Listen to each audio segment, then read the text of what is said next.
Nahati ang isang kotse sa Taytay Rizal matapos sumalpok sa poste ng ilaw at gate. Base sa investigasyon, nawala ng kontrol sa sasakyan ng driver na ngayon nasa ospital. Balita hatid ni EJ Gomez.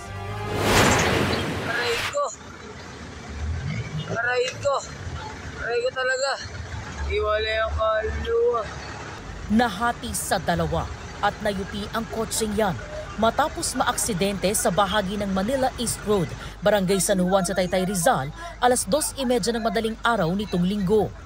Hulikam ang mabilis na takbo ng sasakyan na sumalpok sa isang poste ng ilaw.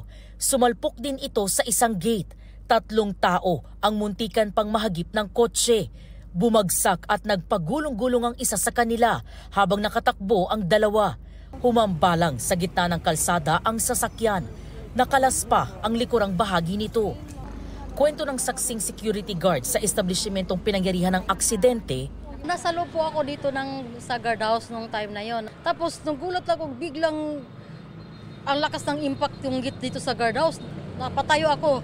Lakas ng impact talaga, grabe. Parang lindol yung itong guard house ko. Para kung nabibingi. Diyan siya, tumama sa ligi. Nadamay rin sa aksidente ang nakaparada niyang motorsiklo na nabagsakan ng nasalpok na gate ng sasakyan. Base sa investigasyon ng Taytay Police, nawala ng kontrol sa sasakyan ang 25 anyos na driver. Yung driver po ng car, is mabilis po yung takbo po niya. Na out of control po niya yung kanya pong minamana yung sasakyan. So ito po ay magiging self-accident, ma'am. Dinala sa ospital ang driver ng sasakyan.